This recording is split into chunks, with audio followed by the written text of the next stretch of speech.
నమస్తే welcome to YR TV Telangana మే journalist Uday Kiran. Telangana రాష్ట్రంలో ఏదైతే హాట్ టాపిక్గా ఉన్నాయో ఆ వార్తలను కూడా మీ ముందుకు తీసుకొచ్చే ప్రయత్నంలో భాగంగానే ఈ మార్నింగ్ న్యూస్. అదేవిధంగా నిన్న అత్యధికంగా హైదరాబాద్లో దరఖాస్తుల పర్వం అందింది. అక్కడ దరఖాస్తులు చేసుకోవడానికి వెళ్ళినటువంటి కుటుంబాలకు కూడా కొంచెం మేరకైతే ఇబ్బందులుగా మారినటువంటి పరిణామాలు కనిపిస్తున్నాయి. ఏదంటే ఆ ఫామ్లకు సంబంధించినటువంటి గవర్నమెంట్ కూడా అత్యధికంగా ఇవ్వలేదు. అక్కడ ఉన్నటువంటి జిరాక్స్ సెంటర్లు, అక్కడ ఉన్నటువంటి మీ సేవలు అప్పనంగా వచ్చేసిందని చెప్పి 40 రూపాయలకు ఒక ఫామ్ అమ్ముకోవడానికి కారణం ఏంటి అనే దాని మీద కూడా చర్చ జరుగుతూ ఉంది. అదేవిధంగా ఫామ్ ఫిలప్ చేస్తే 100 రూపాయలను తీసుకున్నట్టుగా గుర్తించారు పోలీసు అధికారులు. అదేవిధంగా నిన్న పటాన్చెరుకు సంబంధించినటువంటి ఒక మీ సేవ సెంటర్ని కూడా సీజ్ చేసినటువంటి ఉద్దేశం కనిపిస్తూ ఉంది. సో ఇక్కడ చార్మినార్లో కానీ ఇక్కడ మన తెలంగాణ రాష్ట్రంలో కానీ పూర్తిగా నిన్న అయితే 6 గ్యారెంటీలకు సంబంధించినటువంటి దరఖాస్తుల పర్వం మొదలైంది. అదేవిధంగా ఈ 6 గ్యారెంటీలతో వచ్చేది లేదు పోయేది లేదు అంటూ కూడా విపక్షాలు మాట్లాడుతూ ఉంటే లేదు మేము చేయబోతా ఉన్నామని కాంగ్రెస్ పార్టీ చెప్పుకుంటూ వస్తుంది. ఎంత బలంగా చెప్తా ఉంది అంటే మేము అన్నిటికన్నీ చేయబోతా ఉన్నాం. కానీ ఒకసారి ప్రజలారా మనం ఒకసారి దానికి సంబంధించినటువంటి అప్లికేషన్ ఫామ్ తీసుకున్నట్టయితే చూద్దాం దాంట్లో ఏమేమి ఉన్నాయి, ఏం సంగతి, ఏం కథ, ఏం కార్ఖానా అని.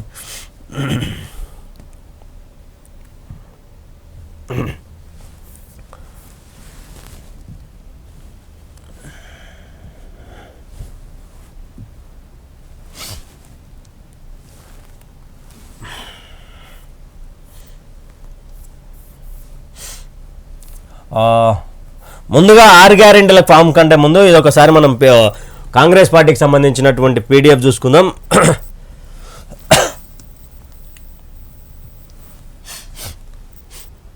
ఏం చెప్పారు వీళ్ళకి 6 గ్యారెంటీలల్లా అంటే మహాలక్ష్మి మహిళకు ప్రతి నెల ₹2500 500కి గ్యాస్ సిలిండర్, ఆర్టీసీ బస్సుల్లో ఉచిత ప్రయాణం.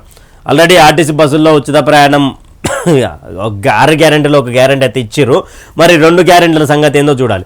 రైతు భరోసా ప్రతి ఏటా రైతులకు, కౌలు రైతులకు ఎకరానికి 15,000, వ్యవసాయ కూలీలకు 12,000, వరి పంటకు ₹500 బోనస్.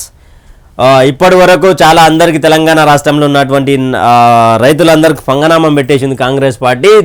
ఇదైతే పూర్తిగా అట్టర్ ఫ్లాప్గా మిగిలినటువంటి 6 గ్యారెంటీలో ఒక భాగం. ఇప్పటివరకు అయితే ఎవరికి బలేదు, కొంతమందికే తెలంగాణ రాష్ట్రంలో ఉన్నటువంటి కొంతమందికే ఈ గ్యారెంటీని అయితే చేరింది. దానికి కూడా రైతు బంధు ఇలాంటి కొన్ని కండిషన్స్తో కూడా ఇవ్వబోతా ఉన్నారంటూ కూడా కొంచెం సమాచారం ఉంది. గృహజ్యోతి ప్రతి కుటుంబానికి 200 యూనిట్ల ఉచిత విద్యుత్ ఇప్పటికీ మొదలు కాలేదు. జనవరి 1 అంటే డిసెంబర్ 3 తారీఖున ప్రభుత్వం ఏర్పడింది కాబట్టి జనవరి 3 తారీఖు నుంచి ఎవరు కట్టకూడదు. ఎందుకంటే గృహజ్యోతి నిరుపేదలకు సంబంధించినటువంటి ఏదైతే గృహజ్యోతి ఉందో 200 యూనిట్లకు సంబంధించి ఆ 200 యూనిట్లకు కూడా దాటితే బిల్లు కట్టే ఆస్కారం ఉంటుంది. ఆస్కారంలో భాగంగానే ఇక్కడ ఎవరు కూడా కట్టము అంటూ కూడా కట్టద్దు అంటూ కూడా ప్రతిపక్షాలు కాంగ్రెస్ పార్టీపై విరుచుకుపడతా ఉన్నాయి. ఇందిరమ్మ ఇల్లు లేని వారికి ఇంటి స్థలం మరియు ₹5 లక్షలు, ఉద్యమకారులకు 250 చదరపు గజాలు ఇంటి స్థలము. ఇక్కడ ఉద్యమకారులకు సంబంధించి ఇల్లు లేని వారికి ఇంటి స్థలం మరియు 5 లక్షలంట, ఉద్యమకారులకు 250 గజాలంట. దీని గురించి ఒకసారి మనం ఫామ్ తీసుకొని చూపించి మాట్లాడేది. యువ వికాసం ఇది పక్కకు పెట్టిరు ఆల్రెడీ. చేయిత ₹4,000 నెలవారీ పెన్షన్ ₹10 లక్షల రాజీవ్ ఆరోగ్యశ్రీ బీమా. దీంట్లో కేసీఆర్ ఇచ్చినటువంటి పెన్షన్ తప్ప ఇప్పటివరకు గవర్నమెంట్ రాకముందు కేసీఆర్ ఇచ్చినటువంటి పెన్షన్ తప్ప ఇప్పటివరకు ఈ ప్రభుత్వం పెన్షన్ ఇచ్చినటువంటి దాఖలే. మరి ఇప్పుడు గతంలో ఎంతుండే ప్రజలారా కేసీఆర్ గవర్నమెంట్లో ఇది వచ్చేసి 2,000 ఉండే. మరి ఇప్పుడు తెలంగాణ ప్రజలందరిలో ఒక మైండ్లో ఒకటి ఏం తిరుగుతూ ఉందంటే 2,000 ఇస్తారా 4,000 ఇస్తారా? 2,000 ఇస్తే ఎప్పటి వరకు 2,000 ఇస్తారు, 4,000 ఇస్తే ఎప్పటి నుంచి ఇస్తారు? ఇది ఒక పెద్ద క్వశ్చన్గా తెలంగాణ రాష్ట్ర ప్రజలలో, అదేవిధంగా పింఛన్ తీసుకున్నటువంటి పింఛన్దారులలో ఒక బలంగా కనిపిస్తున్నటువంటి క్వశ్చన్ మార్క్. ఎందుకంటే 2,000 ఇస్తే 2,000 ఇచ్చిరనుకో ఎప్పుడు ఇస్తారు? ఇది 4,000 ఇస్తే ఎప్పటి వరకు ఇస్తారు? ఈ ఒక క్వశ్చన్ మార్క్గా ఉంది. ఈ యొక్క క్వశ్చన్ మార్క్కి తెరదించేది కాంగ్రెస్ ప్రభుత్వం ఎప్పుడు దింపుతుంది, అసలు తెలంగాణ ప్రజలను అసలు ఎలా మోసం చేసింది అన్నది కూడా ఒకసారి చదివి వినిపించే ప్రయత్నం చేద్దాం. తెలంగాణ కాంగ్రెస్ కమిటీ అసెంబ్లీ ఎన్నికలు 2023 మేనిఫెస్టో ముఖ్యాంశాలు 6 గ్యారెంటీలకు అనుబంధం. తెలంగాణ ప్రజలు ఆకాంక్షల మేరకు పూర్తి స్థాయి ప్రజాస్వామిక పరిపాలన అందిస్తాం. ముఖ్యమంత్రి క్యాంపు కార్యాలయం ప్రతిరోజు ప్రజా దర్బార్. గుర్తుపెట్టుకొని ప్రజలారా, 2వ పాయింట్ ఇది. ప్రతిరోజు ప్రజా దర్బార్ నిర్వహిస్తాం ముఖ్యమంత్రి క్యాంపు కార్యాలయంలో. అంటే ఇక్కడ ఎవరు ఉంటున్నారంటే డిప్యూటీ సీఎం ఉంటున్నారు. డిప్యూటీ సీఎం బట్టికి సంబంధించి ఆయన ఉంటున్నాడు ప్రగతి భవన్లో.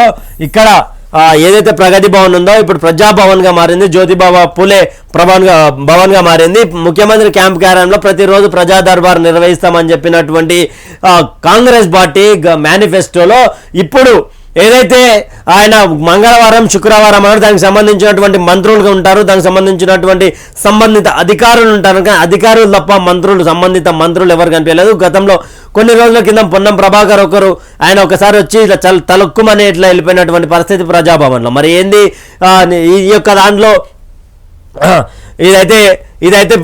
ఇదైతే పోయింది. మరి తెలంగాణ తొలి మలిదశ ఉద్యమ అమరవీరుల తల్లి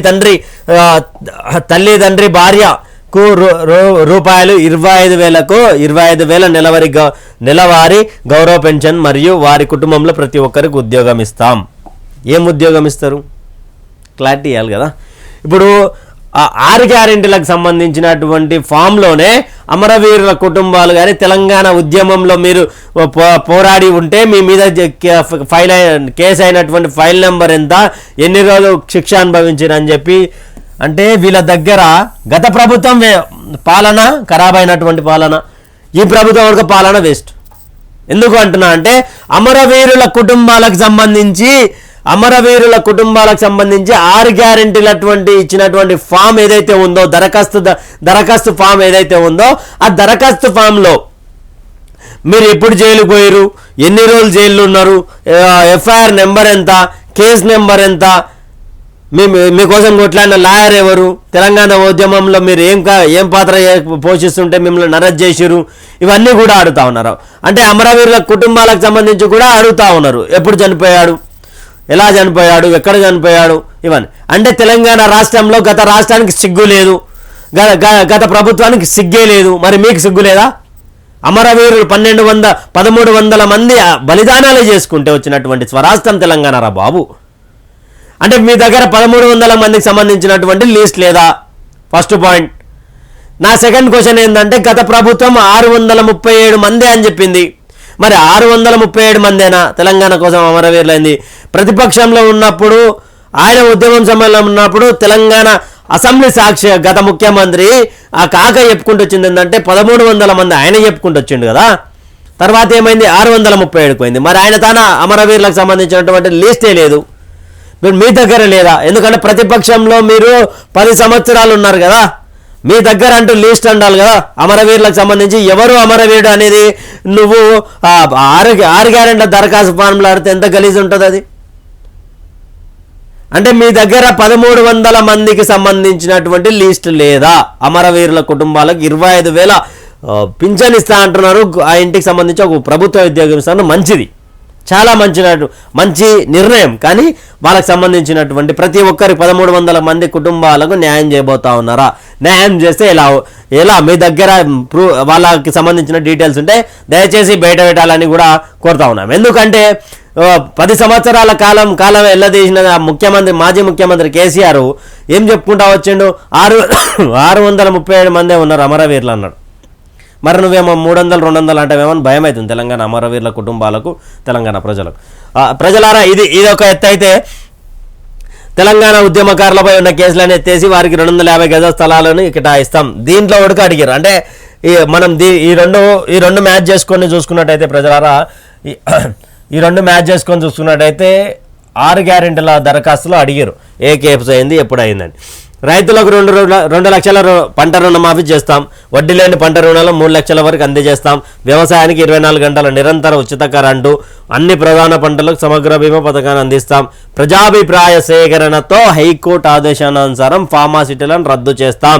కాళేశ్వరం లిఫ్ట్ ఇరిగేషన్ ప్రాజెక్ట్ నిర్మాణంలో జరిగిన అవినీతి మరియు అవకతవకలపై సిట్టింగ్ హైకోర్టు జడ్జిలతో న్యాయ విచారణ జరిపిస్తాం. మెగా డిఎస్సిని ప్రకటిస్తూ ఖాళీగా ఉన్న అన్ని ఉపాధ్యాయ పోస్టులను 6 నెలల్లో భర్తీ చేస్తాం.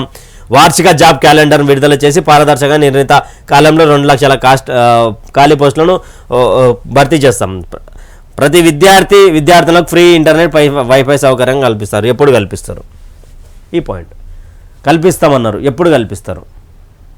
100 రోజులలో కల్పిస్తారా?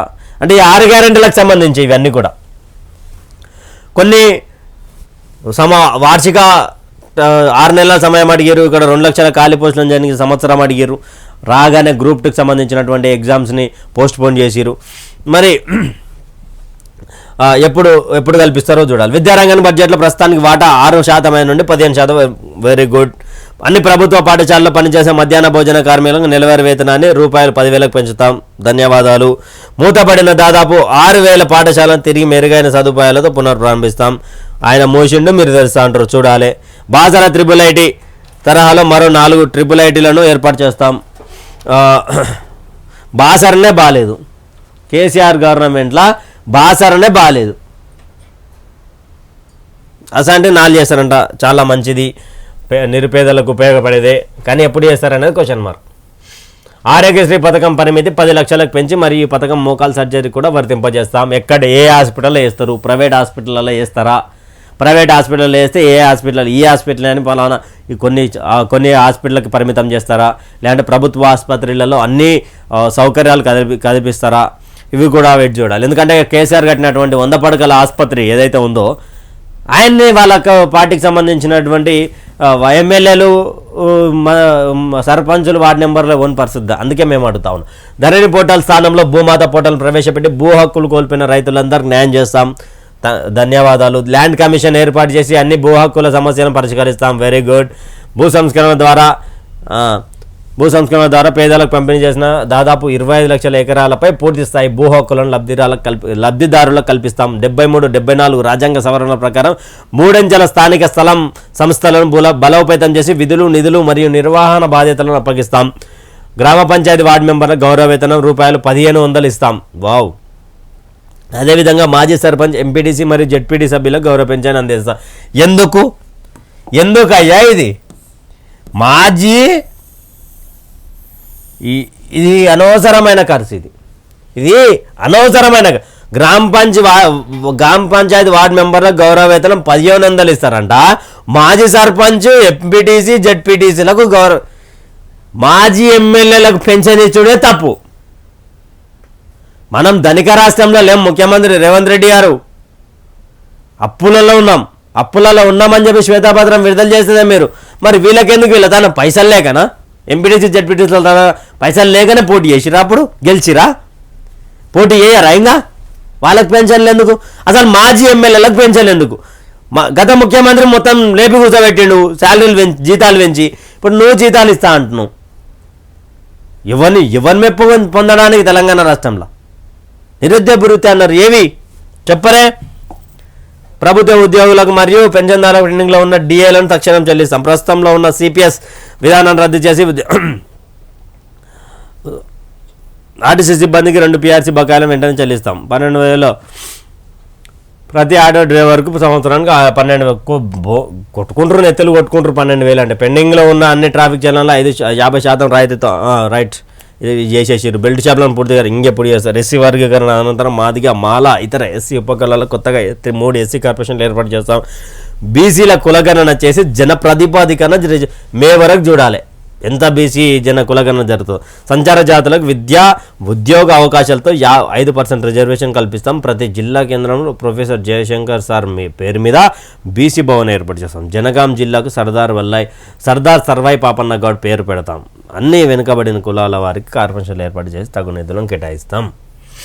దీంట్లో మిత్రులారా సగానికి సగం ఊసే లేదు. ఇప్పుడు కనీసం ఊసు లేదు. మరి ఏం చేస్తారో చూడాలి. దీంట్లో విద్యార్థినులకు చదువుకునే విద్యార్థులకు స్కూటీలు ఇస్తా అన్నారు. స్కూటీలు కూడా రెడీ అవుతాయని చెప్పినారు. ఇవన్నీ కూడా కాకపోతే ఇక్కడ వార్డ్ నెంబర్లకు ఈ యొక్క దీనికి జీతాలు ఇవ్వడం ఏందో అసలు అర్థం కాని పరిస్థితి. ఇక్కడ కింద పడుకున్నాయి, ఇలా చాలా పెద్ద ఉన్నది మేనిఫెస్టో.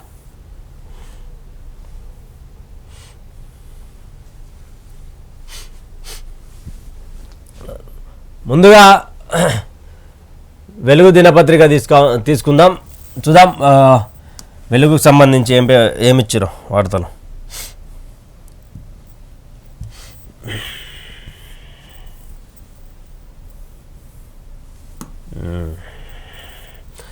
వెలుగు తీసుకుందాం.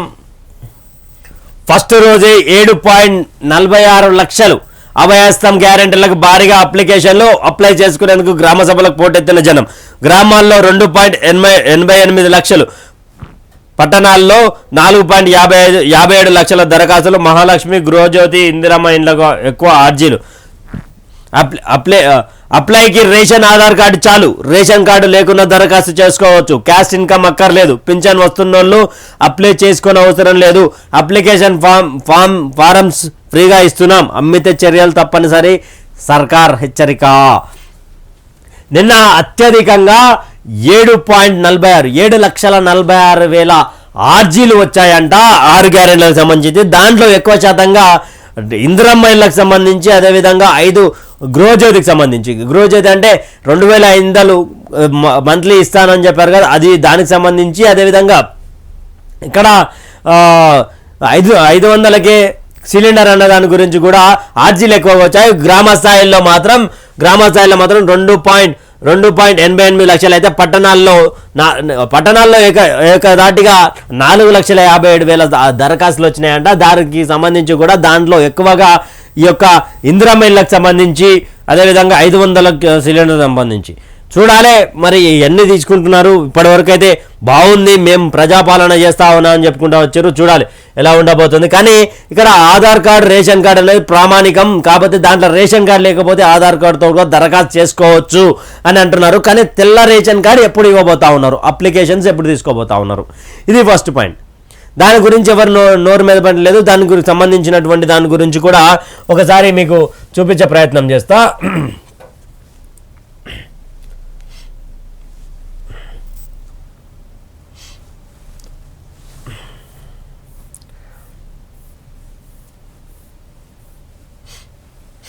కొత్త రేషన్ కార్డు ఎవరికి రావు? డాక్టర్స్, అడ్వకేట్లు, కార్లు ఉన్నవారు, ప్రభుత్వ ఉద్యోగులు, సొంతిల్లు ఉన్నవారు, చార్టెడ్ అకౌంట్లు, సేల్స్ ట్యాక్స్ కట్టేవారు, ప్రొఫెషనల్ ట్యాక్స్ కట్టేవారు, 10,000 నెల ఆదాయం ఉన్న గ్రామీణులు, 15,000 నెల ఆదాయం ఉన్న పట్టణవాసులు, 2 లక్షల ఆదాయం దాటిన గ్రామీణులు, 3 లక్షల ఆదాయం దాటిన పట్టణ ప్రజలు, 3.5 ఎకరాల పంట పొలాలు ఉన్నవారు, 7.5 ఎకరాల బీడు భూమి ఉన్నవారు. అయితే ఇక్కడ కొత్త రేషన్ కార్డు చివరికి రావంటే క్లియర్గా తీసుకొచ్చినటువంటి వాడు. డాక్టర్స్కి రావంట, అడ్వకేట్లకు రావంట, ఓకే. కార్లు ఉన్నవారు, ట్యాక్సీ కార్లు ఉంటాయన్న, ట్యాక్సీ కార్లు ఉన్న వాళ్ళ పరిస్థితి ఏంది? వాళ్ళకి ఏదో మినహాయింపు ఇవ్వాలి కదా, వాళ్ళకి మినహాయింపు ఇవ్వాలి, లేకపోతే చాలా దెబ్బ వాళ్ళకి. పాపం సొంత ఇల్లు ఉన్నవారు, ఊర్లలో గ్రామ స్థాయిలో ప్రతి ఒక్కరికి సొంత ఇల్లు ఉంటుంది. అందరు బిలో పావర్టీ లైన్ కంటే కింద ఎవరు గుడిసెలలో లేరు కదా. ఈరోజు అప్పో నష్టమో కష్టమో అప్పు చేసుకొని ఇల్లు కట్టుకుంటున్నారు, ఒక గూడు కట్టుకుంటా ఉన్నారు. వాళ్ళ గూడు చార్టెడ్ అకౌంట్స్కి, అదేవిధంగా సేల్స్ ట్యాక్స్ కట్టేవారు, ప్రొఫెషనల్ ట్యాక్స్ కట్టేవారు, ఇన్కమ్ ట్యాక్స్ కట్టేవారు. వీళ్ళకు ఓకే. 10,000 నెల ఆదాయం ఉన్న గ్రామీణులు అంట, 15,000 నెల ఆదాయం ఉన్న పట్టణవాసులు అంట. ఇది చాలా దారుణం. కొత్త రేషన్స్ కార్డులో కూడా ఒక పెద్ద ఏదో తేడానే కనిపిస్తూ ఉంది. ఇగో ఈటల బండి సంజయ్కి అమిత్ షా క్లాస్, కలిసి నడవకపోతే సహించేది లేదని వార్నింగ్. పార్టీకి నష్టం కలిగిస్తే ఎంతటి వారినైనా క్షమించాం. ఒకరికి వ్యతిరేకంగా ఒకరు వార్తలు రాయించుకునేది, ఏం చేసినా నడుస్తుందనే భ్రమలో ఉంటే భారీ మూల్యం తప్పదు. ఇదే చివరి హెచ్చరిక, రిపీట్ అయితే చర్యలు తీసుకుంటాం. కలిసి ప్రెస్ మీట్ పెట్టాలని సూచన. అయినా ఈటల ఒక్కరే మీడియా ముందుకు. అంటే ఇక్కడ భారతీయ జనతా పార్టీ 2023 శాసనసభ ఎన్నికలలో ఓడిపోవడానికి కారణం అమిత్ షా నిన్న రివీల్ చేసేసిండు. మీరు కొట్లాడుకొని పార్టీని బదనాం చేస్తూ ఉన్నారు, పార్టీని నష్టాల కూబీలోకి గుంజుకోబోతా ఉన్నారు.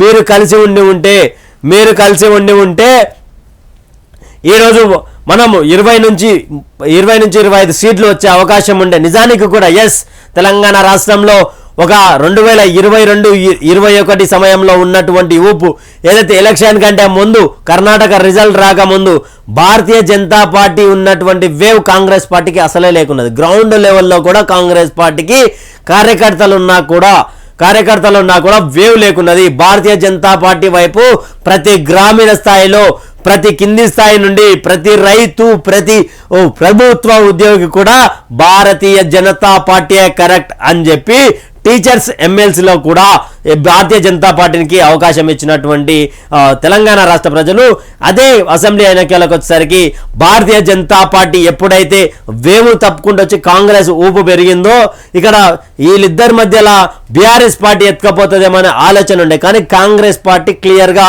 64 సీట్లను సంపాదించింది.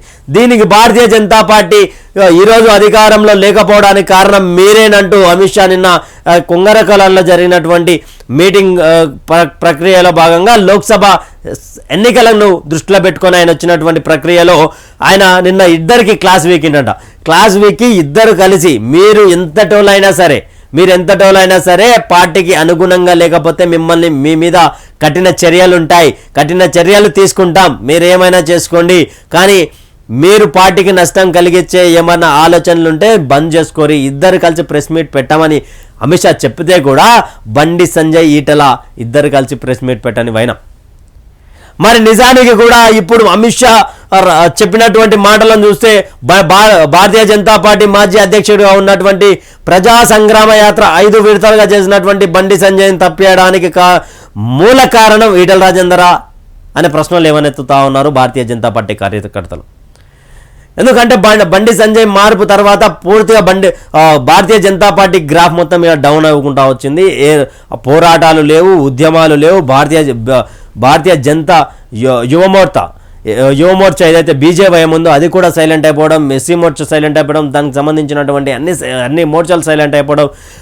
ఒకసారి చెప్పాలంటే నాంపల్లికి సంబంధించినటువంటి డాక్టర్ శ్యామ్ ప్రసాద్ ముఖర్జీ భవన్ కూడా పూర్తిగా కాలైనటువంటి సన్నివేశాలు కనిపించాయి. కొన్ని చోట్ల గెలిచే సీట్లలో బండి సంజయ్ చేతి పెట్టాడని, అక్కడ అభ్యర్థులను మార్పించాడని ఈటల వర్గం మాట్లాడుకుంటూ వస్తుంటే ఈటల రాజేందర్ బండి సంజయ్ సంబంధించినటువంటి అభ్యర్థులు గెలిచే అవకాశం ఉన్నా అక్కడ మార్పించాడని చెప్పి వాళ్ళు అక్కడ అందుకే భారతీయ జనతా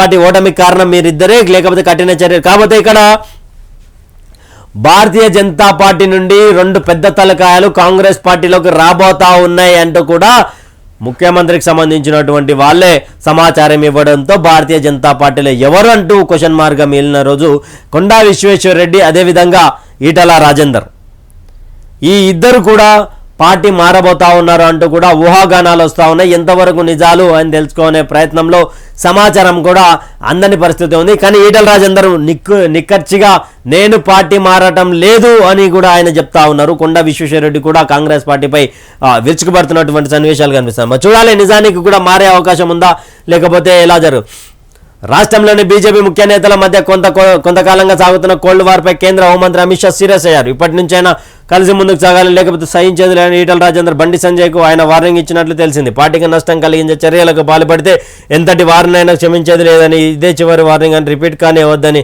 హెచ్చరించిన సమాచారం. లోక్సభ ఎన్నికల్లో గెలుపు కోసం బీజేపీ నేతలకు దిశానిర్దేశం చేసేందుకు ఒక రోజు పర్యటన కోసం గురువారం మధ్యాహ్నం హైదరాబాద్కు అమిత్ షా వచ్చారు. డైరెక్ట్గా ఈటల రాజేందర్ బండి సంజయ్కి వార్నింగ్ ఇచ్చినట్టుగా వెలుగు పేపర్ రాసుకుంటొచ్చు. వీళ్ళిద్దరూ కరెక్ట్ ఉంటే ఒకవేళ ఇదే నిజమై ఉంటే వీళ్ళిట్లా కరెక్ట్గా ఉంటే ఈరోజు భారతీయ జనతా పార్టీ తెలంగాణ రాష్ట్రంలో కింగ్ మేకర్ అయి కూర్చుంటుండే. విజయకాంత్ కన్నుమూత. ప్రముఖ తమిళ నటుడు డిఎండికే పార్టీ వ్యవస్థాపకుడు విజయకాంత్ 71 కన్నుమూశారు. కొన్ని రోజులు అనారోగ్యం బాధపడుతున్న ఆయన ఆసుపత్రిలో ట్రీట్మెంట్ తీసుకుంటూ గురువారం తుదిశ్వాస విడిచారు.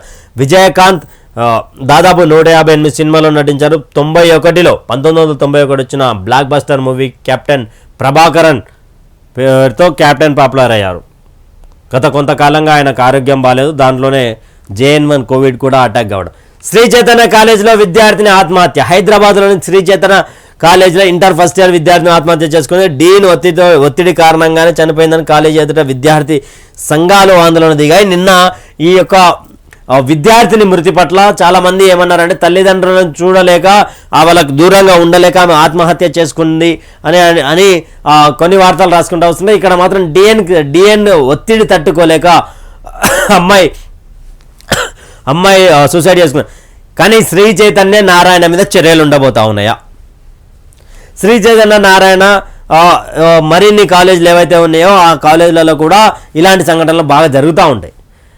చూడాలి. దీనిపై విద్యార్థి సంఘాలు కూడా దీనిపై విచారణ చేపట్టాలని అడుగుతా ఉన్నారు.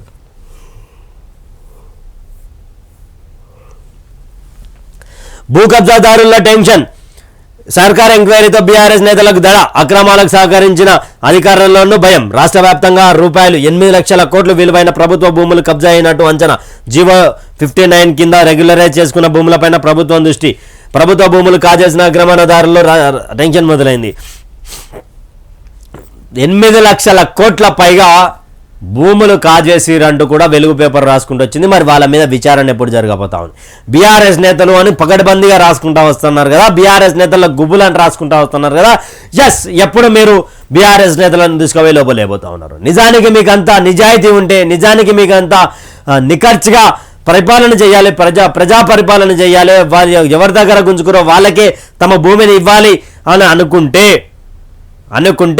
ఎప్పుడు వాళ్ళ దగ్గర విచారణ చేయబోతా ఉన్నారు? అసలు ఇంత భూములు కబ్జా చేసినట్టు కాదు. షకీల్ కొడుకు, బోధన్ ఎమ్మెల్యే షకీల్ కొడుకు ఏమైండు? ఏడ ఉన్నాడు? పక్కదారి పట్టినట్టేనా కేసు? ఒక సీఎం సస్పెండ్ చేసి అయిపోయినట్టేనా? ఏడ ఉన్నాడు బోధన్ మాజీ ఎమ్మెల్యే షకీల్ కొడుకు సోహెల్? వాళ్ళని తీసుకొచ్చేస్తాం, వీళ్ళని తీసుకొచ్చేస్తాం. ఫస్ట్ షకీల్ కొడుకు నేరి. ఇంటర్ ఎగ్జామ్స్ ఫిబ్రవరి 28 నుంచి ఫిబ్రవరి 1 నుంచి 15 వరకు ప్రాక్టికల్స్. అదే నెల 16న ఫస్ట్ ఇయర్ స్టూడెంట్లకు ఇంగ్లీష్ ప్రాక్టికల్స్ షెడ్యూల్ రిలీజ్ చేసిన ఇంటర్ బోర్డ్. ఇంటర్ ఎగ్జామ్కి సంబంధించి కూడా 1 నుంచి 15 తారీఖు వరకు ప్రాక్టికల్స్ అంట. అదేవిధంగా స్టూడెంట్కి ఇంగ్లీష్ ప్రాక్టికల్స్ షెడ్యూల్ రిలీజ్ చేసిన ఇంటర్ బోర్డ్. 28 నుంచి ఫిబ్రవరి 28 నుంచి 19 వరకు పరీక్షలు ఉంటాయని ఇంటర్ బోర్డు ప్రకటించింది. ఇంటర్ విద్యార్థులకు సంబంధించినటువంటి వార్త కూడా తీసుకుంది. ఇరిగేషన్ డిపార్ట్మెంట్లో కాళేశ్వరంలో మేడిగడ్డ వైఫల్యాలను ఒకరిపై ఒకరు నెట్టేసుకుంటున్న ఇంజనీర్. తాము బాధ్యులం కాదని తప్పించుకునే ప్రయత్నం. రిపేర్లపై ఎలాంటి లేక తర్వాత వివిధ విభాగాల మధ్య ముదిరిన గొడవ. బ్యారేజ్ పునరుద్ధరణ డిజైన్లపైన మాటల యుద్ధం. సీనియర్ల తీరుపై జూనియర్ ఇంజనీర్ హైరాణ. సంబంధం లేని వ్యవహారంలో తమను ఇక్కడ ఇరికిస్తారన్న ఆందోళన. ఈ అధికారులందరినీ సస్పెండ్ చేసి విచారణ చేపట్టి దాని వెనుక ఎవడు దొంగ ఉన్నాడు, ఎవడు లంగా ఉన్నాడు, ఆ లంగగాని దొంగగాని అందరిని బయటికి తీసుకొచ్చి మరి ఈ ఇంజనీర్లు ఉన్నారో ఒకరి మీద ఒకరు వేసుకొని చిన్న పిల్లలు వాళ్ళు. ఎక్కడ అధికారం ఉంటే అక్కడ అధికారానికి ఒత్తాసు పలికేటువంటి ఈ అధికారులందరినీ దయచేసి ఈ గవర్నమెంట్ అంతగానం వెనుకేసుకురాకూడదు. వీళ్ళందరినీ కూడా కాళేశ్వరంలో స్టార్ట్ అయింది. మరి చూడాలి ఎంతవరకు వీళ్ళ చంపాయి. ఇగో ఈయన మళ్ళీ వచ్చిండు. కాంగ్రెస్లోనే ప్రజాస్వామ్యం, బీజేపీ అంటేనే డిక్టేటర్షిప్. రాహుల్ గాంధీ. కార్యకర్తలు చెప్పింది కాంగ్రెస్ హైకమాండ్ కూడా వింటది. బీజేపీ ఎంపీల మనసంతా కాంగ్రెస్లోనే ఉన్నది. బీజేపీలో మన బానిసత్వం గురించి ఆ పార్టీ వాళ్ళు చెప్పిండ్రు. ఎన్డీఏకు ఓటమి భయం పట్టుకున్నది. నాగపూర్ మెగా ర్యాలీలో కాంగ్రెస్ అగ్రనేత వ్యాఖ్యలు. కాంగ్రెస్ పార్టీ 139వ వ్యవస్థాపక దినోత్సవం సందర్భంగా నాగపూర్ నిర్వహించిన సభలో మాట్లాడుతున్న రాహుల్ గాంధీ కార్యక్రమానికి హాజరైన సీఎం రేవంత్ రెడ్డి. ఇండియా కూటమి కన్నా భయం పట్టుకున్నదంట. ఈయన భారత్ న్యాయ యాత్ర 2.0 స్టార్ట్ చేస్తున్నాడుగా. భారత్ జోడో యాత్ర వల్ల మొత్తం సగం ఒరిగిపోయింది. ఇక్కడ కర్ణాటక తెలంగాణ గెలిచిపోయినాం, ఇప్పుడు ఇక భారతదేశం గెలుద్దామని రాహుల్ గాంధీ అనుకుంటా ఉన్నాడు. ఈయనతోని కాదు, కాలు కిందికి నెత్తి కిందికి కాలు పైకేసినప్పటికీ భారత్ న్యాయాలయం భారత్ మాతాకి జై అంటే తప్పు. ఇదొక భారతదేశంలో పిలువరాని పేరు. భారత్ మాత అంటే ఎవరు అని అడిగినటువంటిది మనిషి రాహుల్ గాంధీ. ఈరోజు ఇండియా కూటమి పేరు తీసేసి భారత్ అని పెట్టుకునే. ఎందుకంటే రాష్ట్రపతికి రాసినటువంటి లేఖలో భారత్ అని రాసినందుకు, ది ప్రెసిడెంట్ ఆఫ్ భారత్ అని రాసినందుకు పెద్ద రాజంతం చేశారు కాంగ్రెస్ పార్టీకి సంబంధించినటువంటి ఏఐసిసి సభ్యులు, రాహుల్ గాంధీ వీళ్ళందరూ. ఒక ఉపరాష్ట్రపతిని తృణమూల్ కాంగ్రెస్ పార్టీకి సంబంధించిన ఒక లంగా, ఒక దొంగ, ఆయన బాడీ షేమింగ్ గురించి వెక్కిరిస్తున్న క్రమంలో ఈయన వీడియో తీసిండు. నీకు భారతీయ జనతా పార్టీకి ఏమైనా లొల్లి పంచాయతీలో పెట్టుకునాల్సిన పరిస్థితి ఉండే. ఎందుకు ఈరోజు నువ్వు బాడీ షేమింగ్ విషయంలో ఒక ఉపరాష్ట్రపతిని కించపరిచినావు? ఈయన కాంగ్రెస్లోనే ప్రజాస్వామ్యం అంటే కింది స్థాయి కార్యకర్త చెప్తాడు, ఢిల్లీలో ఉన్న రాహుల్ గాంధీ, సోనియా గాంధీ తింటారంట. ఎవరికి చెప్తా ఉన్నావు? భారతదేశం కాంగ్రెస్ చేతిలో ఎంత కబంధాస్తాలు ఇరకపోయిండే. పాకిస్తాన్కి నువ్వేం చేసినావు, ఆఫ్ఘనిస్తాన్కి నువ్వేం చేసినావు, భూటాన్కి ఏం చేసినావు, బంగ్లాదేశ్కి నువ్వు ఎంత సహాయం చేసినావు, ఇవన్నీ తెలియదా భారతదేశ ప్రజలకు? ఆ రోజులలో అంటే ఎవరికి తెలియదు, టీవీ లేకున్నాయి, యూట్యూబ్లు లేకున్నాయి, వార్తా సమాచారం లేకుండా. ఈరోజు అందరికి సమాచారం ఉన్న, అందరికి వికీపీడియా చూసా తెలుసు. భారతదేశ గౌరవాన్ని మొత్తం పండబెట్టింది కాంగ్రెస్ పార్టీ. అది జెన్యున్ రియల్ ఫ్యాక్టర్. 139వ వ్యవస్థాపక దినోత్సవం అంట.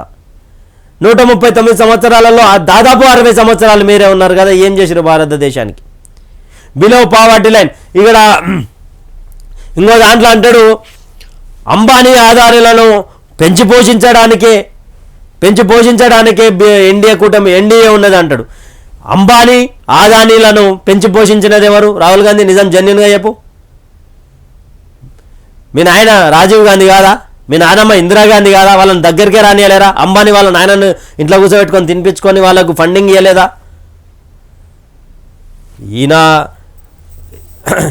తల కిందులు అయినా కూడా కాంగ్రెస్ పార్టీ కేంద్రంలో అధికారంలోకి రాదు. ప్రజలారా, వచ్చిందంటే భారతదేశం మరో 10 సంవత్సరాలు ఇంకెక్కుతాం. కిస్తీలు వడ్డీలకే 62,000 కోట్లు. 9 ఏళ్లలో 7 పెరిగిన భారం. వచ్చే ఆర్థిక సంవత్సరంలో బడ్జెట్ కేటాయింపులపై ఆర్థిక శాఖ కసరత్తు. గత ప్రభుత్వం చేసిన 62,000 కోట్లు ఉందని తేలింది. అరే నాయన, అప్పులున్నాయి, లేవంటలే. నువ్వు 6 గ్యారెంటీలు ఎంతసేపు ఉన్నా బీఆర్ఎస్ని బూచిగా చూపిస్తా ఉన్నావు. అగో దయ్యం, ఇగో బూచి, నానా పులి అన్నట్టు చూపిస్తా ఉన్నావు. అప్పులున్నాయి. సరే, అభివృద్ధి చేసినా అంటున్నారు. వాళ్ళకి ఎంత చేసినారు, ఏం చేసినారో మీకే ప్రజలందరికీ తెలుసు. అప్పుల పాలు చేసిరా, ఏం చేసిరా అని. కానీ మీరు బీఆర్ఎస్ని బూచిగా చూపించడం పక్కకు పెట్టి 6 గ్యారెంటీలు అమలు ఎలా చేస్తారు? డబ్బులు ఎక్కడి నుంచి తెస్తారు? ఇవి చెప్పండి బయటికి.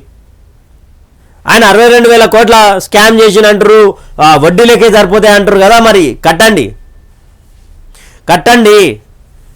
వాళ్ళతోటి కక్కియండి. ఇవన్నీ కూడా కేసీఆర్ దాచిన ల్యాండ్ క్రూజర్ త్వరలో రాష్ట్రానికి విజయవాడలోని వీరపనేనిగూడెం ఇండస్ట్రియల్ పార్క్లో ఉన్నాయంటారా. దీన్ని పగడబందీగా కాంగ్రెస్ పార్టీకి సంబంధించినటువంటి ముఖ్యమంత్రి రేవంత్ రెడ్డి పక్కా ప్లాన్ చేసుకున్నాడు.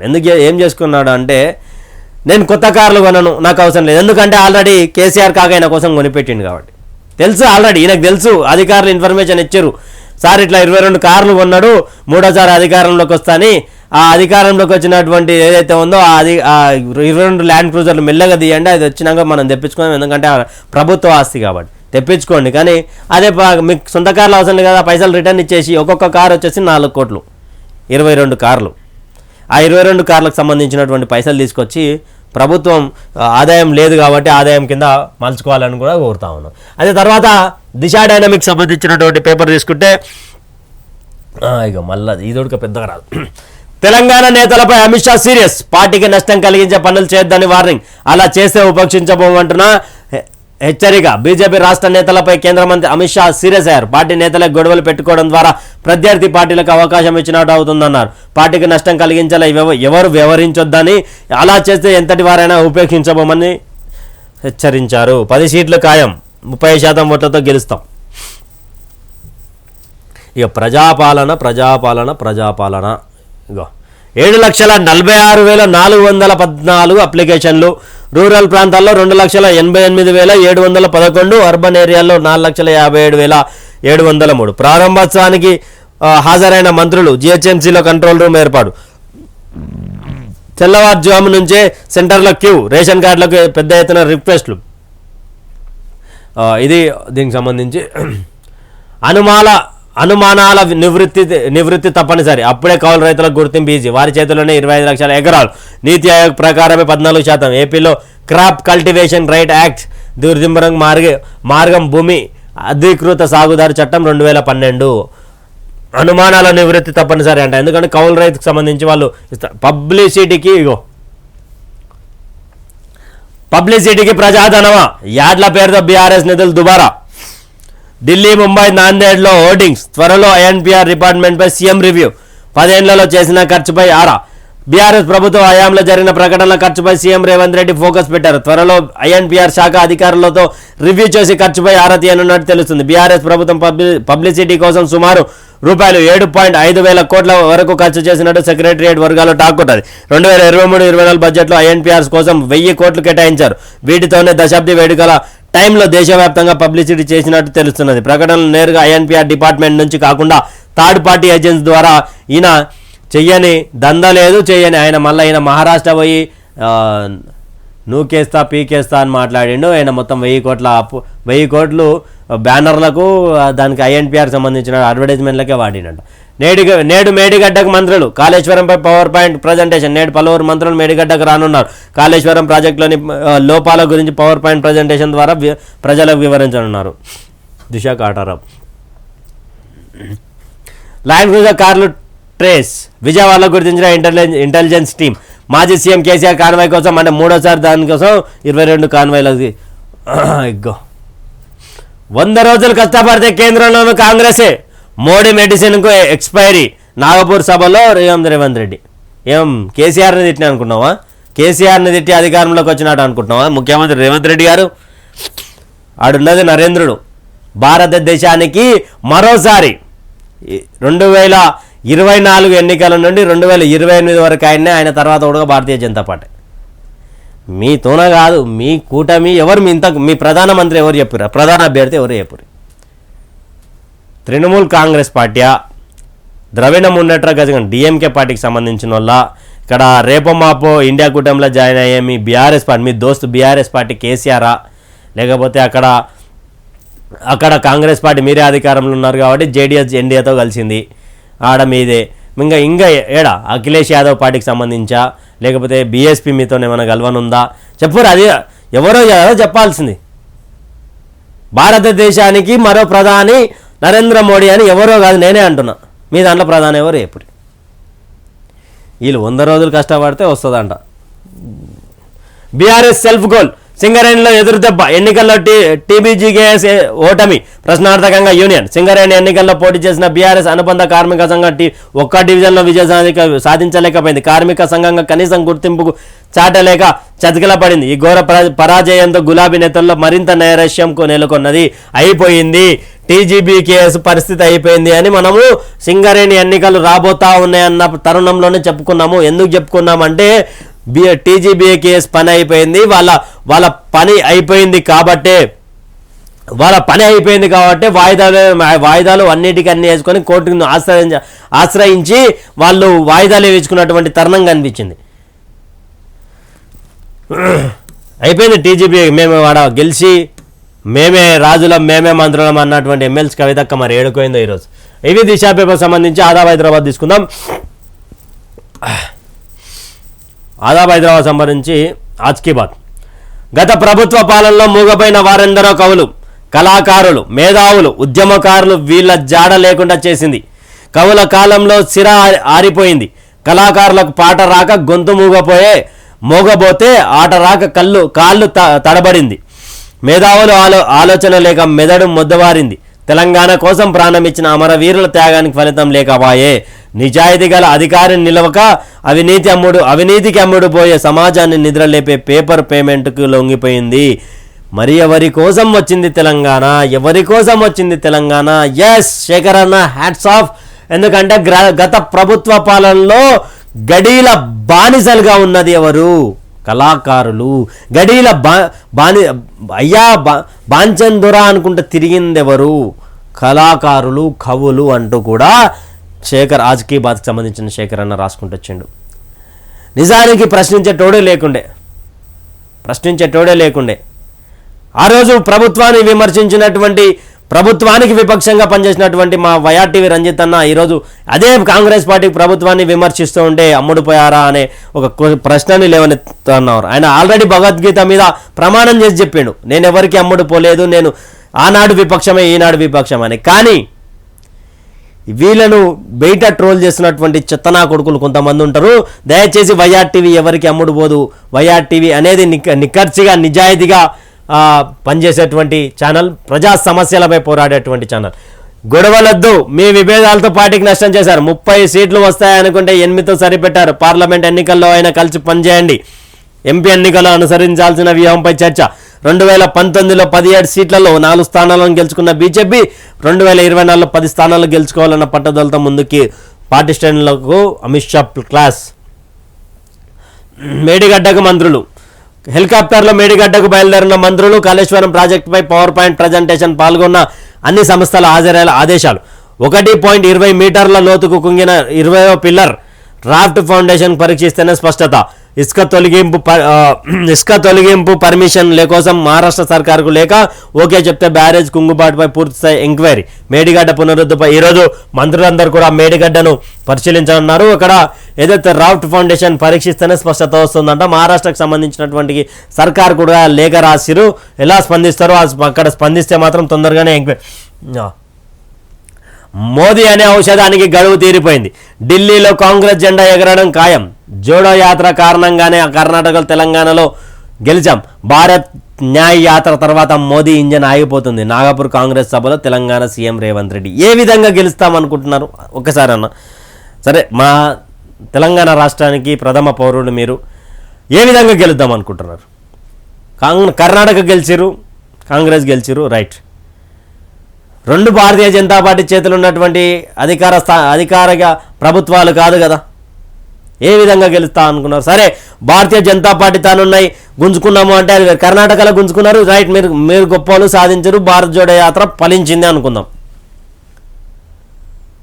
ఇప్పుడు తెలంగాణలో అయితే భారతీయ జనతా పార్టీ అధికారంలో లేకుండే కదా, బీఆర్ఎస్ ఉండే కదా. మీరు ఇప్పుడు ఇండియా కూటమిలో కలవబోతా ఉన్నారని ఒక ప్రశ్నలు లేవనెత్తుతా ఉన్నారు కదా. ఏ విధంగా? ఇప్పుడు మీకు తెలంగాణ రాష్ట్ర జరిగిన అన్ని ఎన్నికలలో ఇక్కడ తెలంగాణ రాష్ట్రం కాంగ్రెస్కి ఇచ్చింది. రాజస్థాన్, ఛత్తీస్గఢ్ ఎత్తుకపోయింది కదా బీజేపీ పార్టీ. ఈయన గత పార్లమెంట్ సభ్యునిగా ఉన్నటువంటి ఇప్పుడు ప్రజెంట్ ముఖ్యమంత్రి ఒకానొక సమయంలో పార్లమెంట్ వేదికగా అటల్ బిహారీ వాజ్పేయిజీని ఏక్ కమల్ దో ఫూల్ అని చెప్పి ఎక్కిరించినటువంటి వైనం. ఒక్క ఎంపీ సీట్ని తప్పించి ప్రభుత్వాన్ని కూలగొట్టినటువంటి వైనం కాంగ్రెస్ పార్టీ చేసింది. అదే 2 సీట్లతోటి మొదలైనటువంటి భారతీయ జనతా పార్టీ చరిత్ర ప్రయాణం ఈరోజు 303కు సాగింది. 303కి ఆగలే, మళ్ళీ పెరుగుతుంది. 335 నుంచి 400 మధ్యలో వచ్చే సీట్లు వస్తాయి ఈసారి ఎన్డీఏ కూటమికి.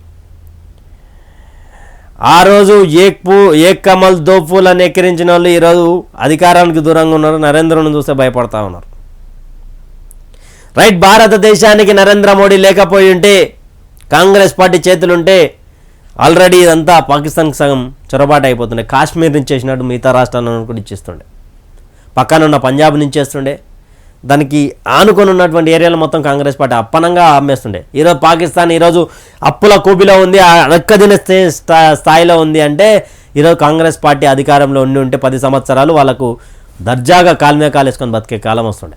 మనం అడక్క తింటుండే, వాళ్ళు దర్జాగా బతుండే. ఈయన రేవంత్ రెడ్డి మాట్లాడుతూ ఉన్నారు. గత ముఖ్యమంత్రి స్థాయి ఉన్నోని ఓడగొట్టింది భారతీయ జనతా పార్టీ కార్యకర్తనే, కాబోయే ముఖ్యమంత్రిని ఓడగొట్టింది భారతీయ జనతా పార్టీ కార్యకర్తనే. కాదా? నిజం కాదా? ముఖ్యమంత్రి కేసీఆర్ని ఓడగొట్టలేడా? కాటిపల్లి వెంకటరమణారెడ్డి ఇక్కడ నువ్వు కాబోయే ముఖ్యమంత్రి నిన్ను ఓడగొట్టలేదా? చాలు. ఇంకా భారతదేశం మా భారతీయ జనతా పార్టీ కార్యకర్త అయినటువంటి నాయకుడిని మీరు ఓడగొట్టలేకపోయారు. జనవరి 1 నుంచి దుబాయిష్ ఎగ్జిబిషన్ ప్రారంభానికి ఏర్పాట్లు. ₹40 కాగా టికెట్ ధర ఖరారు. హైదరాబాద్లో నుమాయిష్ రంగం సిద్ధమైంది. జనవరి 1 నుంచి ప్రారంభం కానుంది. 2400 స్టాళ్లు, 46 రోజులు. అతిపెద్ద పారిశ్రామిక ప్రదర్శన నుమాయిష్ కోసం భాగ్యనగరం సిద్ధమవుతోంది. నాంపల్లి ఎగ్జిబిషన్ గ్రౌండ్లో మరోసారి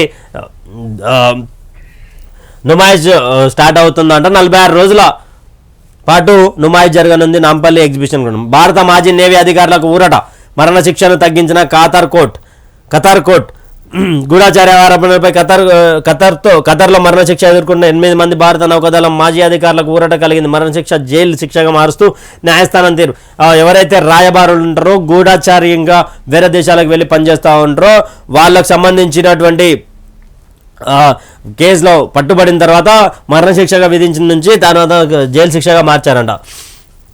మైనార్టీ గురుకుల సొసైటీలో అవినీతి కంపు. రైట్, మళ్ళీ ఒక అధికారికి వేసుకొని వచ్చింది.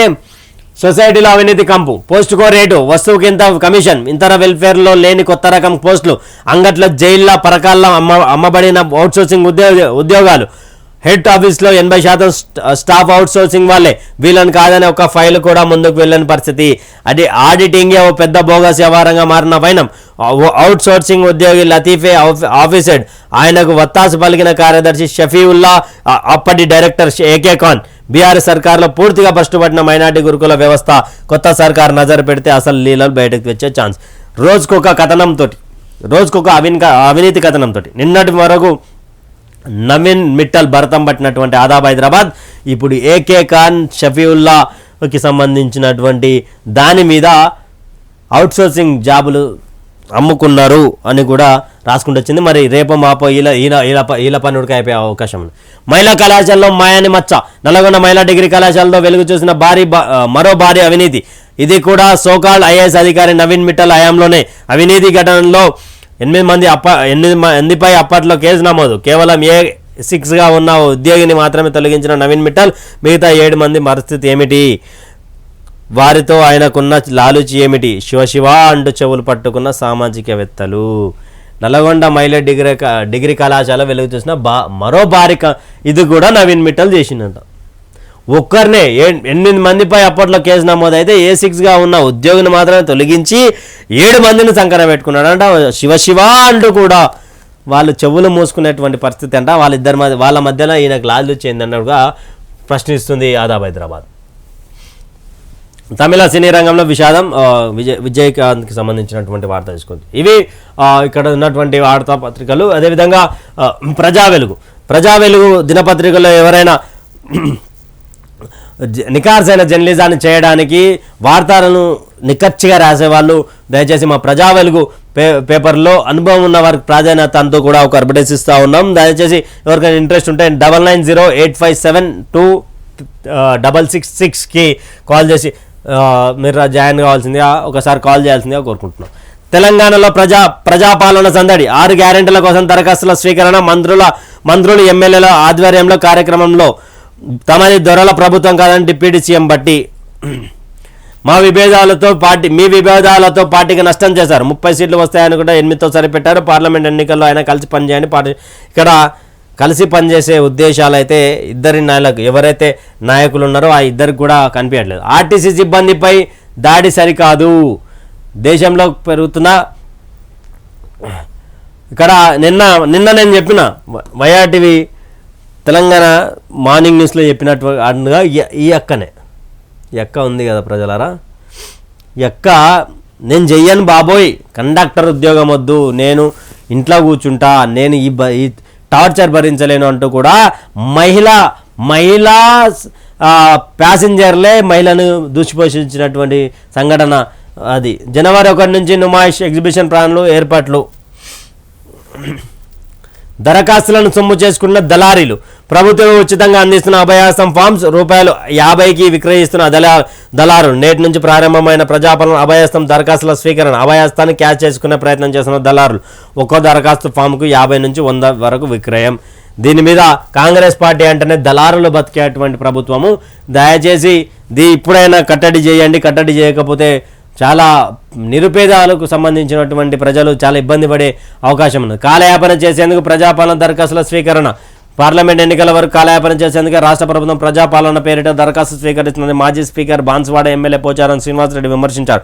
కాంగ్రెస్ ప్రభుత్వం ఇచ్చిన హామీలను కాలయాపన చేయకుండా అమలు చేయాలని డిమాండ్ చేశారు. అది కూడా అలానే అనిపిస్తుంది. తర్వాత తెలంగాణ పేపర్ నమస్తే తెలంగాణ తీసుకుందాం. దీంట్లో ఒక ప్రధాన వార్త తీసుకొచ్చారు. ఈటల కొండ కాంగ్రెస్లోకి, సీఎం సన్నిహితుడి వాక్యాలతో తెరపైకి ఇద్దరు పార్టీ మార్పు. కరీంనగర్ నుంచి కాంగ్రెస్ ఎంపీ అభ్యర్థిగా రాజేందర్. బీజేపీలో విభేదాలే కారణం. బీజేపీ సీనియర్ నేతలు ఈటల రాజేందర్, కొండ విశ్వేశ్వరరెడ్డి కాంగ్రెస్ చేరేందుకు సిద్ధమైనట్టు ప్రచారం జరుగుతున్నది. త్వరలో కాంగ్రెస్లోకి బీజేపీ సీఎం అభ్యర్థి అంటూ ముఖ్యమంత్రి రేవంత్ రెడ్డి సన్నిహితుడిగా పేరున్న సామ రామ్మోహన్ రెడ్డి ఇటీవల సోషల్ మీడియాలో పోస్ట్ చేశారు. అసెంబ్లీ ఎన్నికల సమయంలో బీజేపీ సీఎం అభ్యర్థులుగా ఈటల అంటే ఈయన సీఎం రేవంత్ రెడ్డికి సంబంధించిన అత్యంత సన్నిహితుడు. అదేవిధంగా ఎప్పుడు కాంగ్రెస్ పార్టీ గురించి బీఆర్ఎస్పై ఎప్పుడు మాట్లాడేటువంటి ఒక యువ రక్తం సామారామ్మోహన్ రెడ్డి ఇటీవల మాట్లాడినటువంటి ఒక ఇంటర్వ్యూలో బీజేపీకి సంబంధించిన బీసీసీఎం అభ్యర్థి కూడా పార్టీలోకి రానున్నాడు.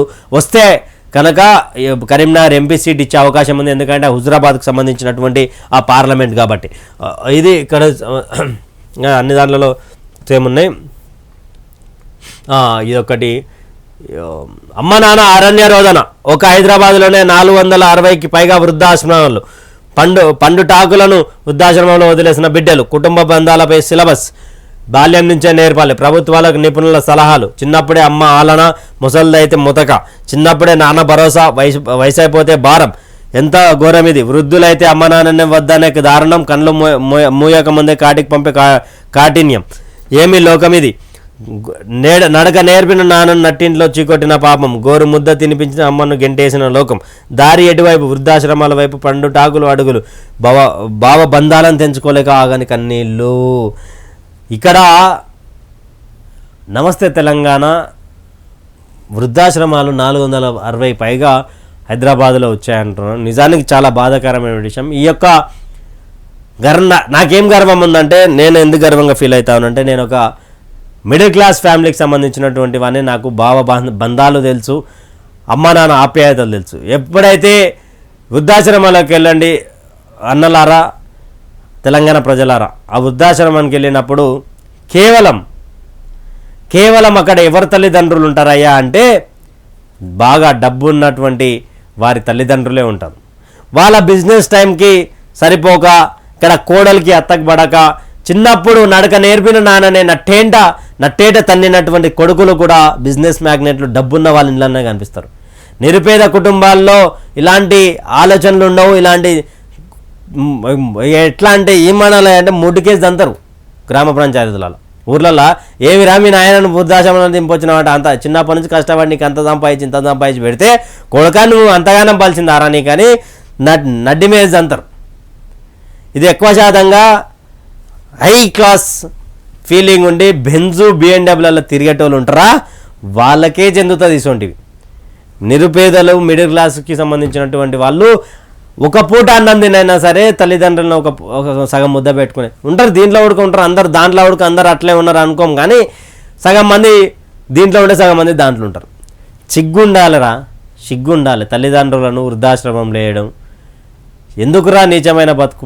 పిల్లలు ఈరోజు వచ్చిర్రా, నువ్వు పుట్టినప్పుడు నిన్ను ఆలన పాలన నిన్ను నడక నేర్పి నీకు అడిగింది ఇప్పించి వాళ్ళ కష్టాలు పడుకుంటా నీకు స్కూల్ ఫీజులు పెట్టి ఈరోజు నీకు ఉద్యోగాలు చేపించి కార్లు ఇప్పించి అన్నిటికని చేస్తే వృద్ధాశ్రమంలో ఉంచుతారా?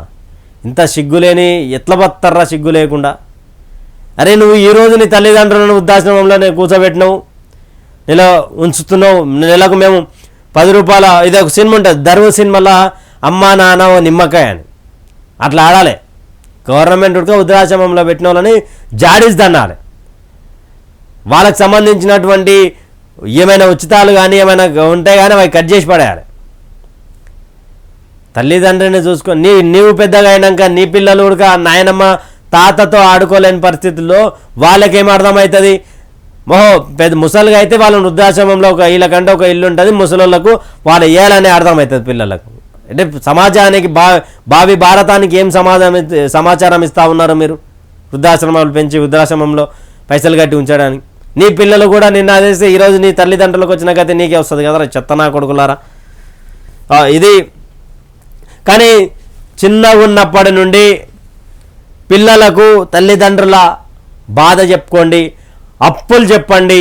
నానా మీకోసం ఇంత కష్టపడతా ఉన్నాం, నానా మీకోసం ఇంత చేస్తూ ఉన్నాం, మీరు చదువుకొని మేము మా తల్లిదండ్రులను ఎలా చూస్తూ ఉన్నామో మీరు మమ్మల్ని అలా చూసుకోండి అని కూడా ఈ చిన్నప్పటి నుంచే వాళ్ళకు కనువిప్పు కలిగించాలి. వాళ్ళు అడిగిందల్లా ఇప్పించుకుంటా పోయి లగ్జరీ లైఫ్ ఇస్తే ఇట్లే అవుతుంది. రైట్, తెలంగాణ పేపర్ అని తీసుకుందాం ఒకసారి.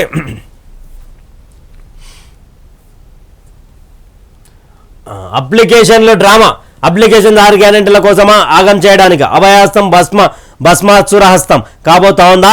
రైతు భరోసా రైతు కరిగోసగా మారుతోందా? అప్లికేషన్ మాటన దాగిన కుట్రలేంటి? అప్లికేషన్తో పాలకులు చేస్తున్న కుతంత్రాలేంటి? ప్రజాపాలన పేరుతో ప్రజలకు పంగనామాలేనా? ఇక్కడ వీళ్ళు టైంపాస్ చేస్తూ ఉన్నారు అనుకో, తెలంగాణ అప్లికేషన్ల పేరు మీద టైంపాస్ చేస్తూ ఉన్నారని రాసుకుంటూ వచ్చింది. కాంగ్రెస్ గుండాయిజం, రైతు బంధు అడిగితే చితకబాదిన వైనం, బీఆర్ఎస్ కార్యకర్తపై దాడి ఖండించిన కేటీఆర్ జగదీష్. ఇది దారుణం. మరి రైతు బంధు అడిగితే కొడతారా అన్న? రైతు బంధు అడిగితే కొట్టే సీన్ ఎవరికి లేదులే. నాయో బీజేపీలో అంతర్యుద్ధం, ఈటల రాజేందర్ పార్టీ మార్పు ఎవరి కుట్ర? ఆ పార్టీ అంతర్గత వ్యవహారంపై అమిత్ షా సీరియస్. బండి ఈటల మధ్య గ్రూప్ గొడవలు, నేతల పంచాయతీ బజారును పడుతున్న బీజేపీ. కాంగ్రెస్లా తయారైన తెలంగాణ కమలదళం, సింపతి రాజకీయంతో అధిష్టానానికి తలనొప్పులు. తెలంగాణ ఎన్నికలు ముగిశాయి, అధికారంలోకి వస్తామనుకున్న ఆ పార్టీ ఆశలు గల్లంతాయి. ఇప్పుడు మరో బిగ్ టాస్క్ పార్టీ ముందుంది.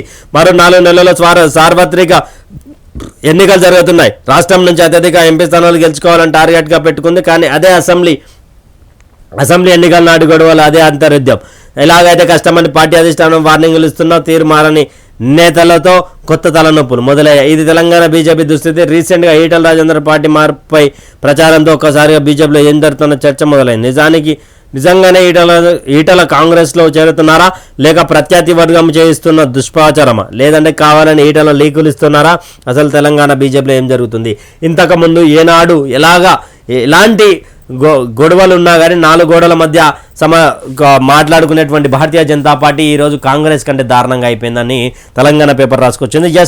అసెంబ్లీ ఎన్నికల్లో ఒక కింగ్ మేకర్గా ఉంటుంది అని అన్ని సర్వీసెస్ సంస్థలు చెప్పారు. కానీ లాస్ట్ మూమెంట్లో వరకు అభ్యర్థులను ఖరారు చేయకపోవడం, లాస్ట్ రేపు పొద్దుగాల నామినేషన్ వేయాలంటే ఆ రోజు నైట్ చిన్నగా వాళ్ళకి అభ్యర్థులకు ఫోన్ చేసి చెప్పడం, అక్కడ ఉన్నటువంటి సహకరించకపోవడం, అక్కడ ఈటల వర్సెస్ బండి సంజయ్ వర్గాలుగా మిగిలిపోవడం, ఇవన్నీ కూడా జరుగుతున్నాయి. అందుకే కేంద్ర పార్టీ ఎంత చెప్పినా కూడా వింటలేరంటూ కూడా రాసుకుంటూ వచ్చింది. సో అక్కడ మరి ఈయననే ఏమన్నా ఇలాంటి లీకులు ఇస్తున్నారా అంటూ కూడా చూడాల్సిన, ఈటల రాజేందర్ లీకులు ఇస్తారని కూడా తెలంగాణ రాసుకుంటూ వచ్చింది. ఇది మనం దరఖాస్తు కుటుంబ ప్రజాపాలనకు సంబంధించినటువంటి దరఖాస్తు పత్రాలు. దరఖాస్తుదారి పేరు, ration card number, ration card లేకపోతే ఒకటిగా రాయొచ్చు. ఇక్కడ ఇంకా ఇది ఇక్కడ ఒకటి ఉంటుందన్న, ఇగో ఇందిరమ్మ ఇండ్ల పథకం. ఇల్లు లేని అర్హులైన కుటుంబంకు 1 ఇంటి నిర్మాణం కార్తీక సాయం. అమరవీరుల మరియు ఉద్యమకారులకు 250 చదరపు గజాల ఇంటి స్థలం. అమరవీరుల పేరు, అమరులైన సంవత్సరం, FIR number, death certificate number. Okay, death certificate number okay, FIR number ఎందుకు? తెలంగాణ ఉద్యమంలో పాల్గొన్నారా?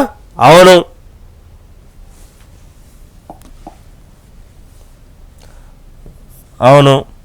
ఒకవేళ జైలుకి వెళ్ళినచో వాటి వివరాలు, జైలు పేరు, స్థలము, శిక్ష సంబంధిత వివరాలు. ఎవడిస్తాడన్నా? వానికి ఏం గుర్తుకుంటుంది? ఈ యొక్క 6 గ్యారెంటీల్లో చాలా పెద్ద మిస్టేక్గా చెప్పుకోవచ్చు. ఎందుకంటే అమరవీరులను కించపరిచినట్టే. ఎందుకంటే తెలంగాణ ఉద్యమకారులు సరే, నీ తాన డాటా ఉండి కదా ఎంతమంది మీద కేసులు అయినాయి, ఏమైనాయి అని. ఆ డాటా ప్రకారంగా నువ్వు ఇచ్చేది ఉండే. ఇలా అడిగి అవమానించేది ఎందుకు?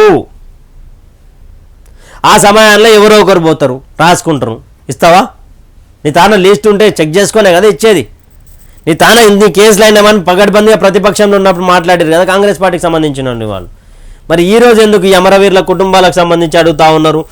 ఎందుకు ఈ జైలు స్థలం ఏంటి, శిక్ష సంబంధిత వివరాలు ఏంది అని? ఇది చాలా మైనస్గా మారే అవకాశం ఉంది 6 గ్యారెంటీలది కానీ, ప్రజావానికి సంబంధించి కానీ.